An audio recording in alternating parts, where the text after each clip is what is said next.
നമ്മുടെ ക്ലാസ് റൂമുകളിലെ അംഗങ്ങളുടെ കുട്ടികളുടെ എണ്ണത്തിന്റെ ഒരു വലിയ വലിയ ആരാഭാരം നമ്മളിവിടെ വിലയിരുത്തേണ്ടിയിരിക്കുന്നു എന്നുള്ളതാണ്. ഓരോ കുട്ടിയെയും മനസ്സിലാക്കി അവനക്ക് വേണ്ട കാര്യങ്ങൾ കൊടുക്കാൻ ഒരു പക്ഷേ കഴിയുന്നില്ല എന്നുള്ളതാണ്. ഒരു പക്ഷേ എന്നല്ല, തീർച്ചയായിട്ടും കഴിയുന്നില്ല. പലപ്പോഴും നമ്മൾ പാഠപുസ്തകം, അതുപോലെ തന്നെ സിലബസ്, അത് പരിഷ്കരണം, അതും ഇതിൻ്റെ ഒരു ഭാഗമാണ്.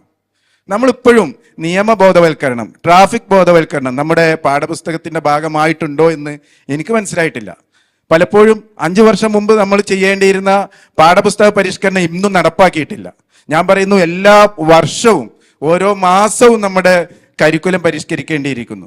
അപ്പോഴാണ് ഇവിടെ എന്ത് സംഭവിക്കുള്ളൂ, ഓരോ സമയത്തും ഉണ്ടാകുന്ന മാറ്റങ്ങൾ, ലോകത്ത് സംഭവിച്ചുകൊണ്ടിരിക്കുന്ന മാറ്റങ്ങൾ. ഇപ്പോൾ പറഞ്ഞു കഴിഞ്ഞു ടെക്നോളജി. ആ ടെക്നോളജിയുടെ മാറ്റങ്ങൾ അറിയണമെങ്കിൽ അധ്യാപകൻ അത് പറഞ്ഞു കൊടുക്കണം. ഇവിടെ എവിടെയാണ് നമ്മുടെ ക്ലസ്റ്റർ മീറ്റിങ്ങുകളിലോ അല്ലെങ്കിൽ നമ്മുടെ അധ്യാപക ട്രെയിനിങ്ങിലോ ഇത്തരത്തിലൊരു സാഹചര്യം ഉള്ളത്? അത് നമ്മൾ വിലയിരുത്തേണ്ടിയിരിക്കുന്നു. 2013 സർക്കാർ ഇവിടെ നല്ല ഒരു ട്രെയിനിങ്ങും കാര്യങ്ങളും കൊണ്ടുവന്നു.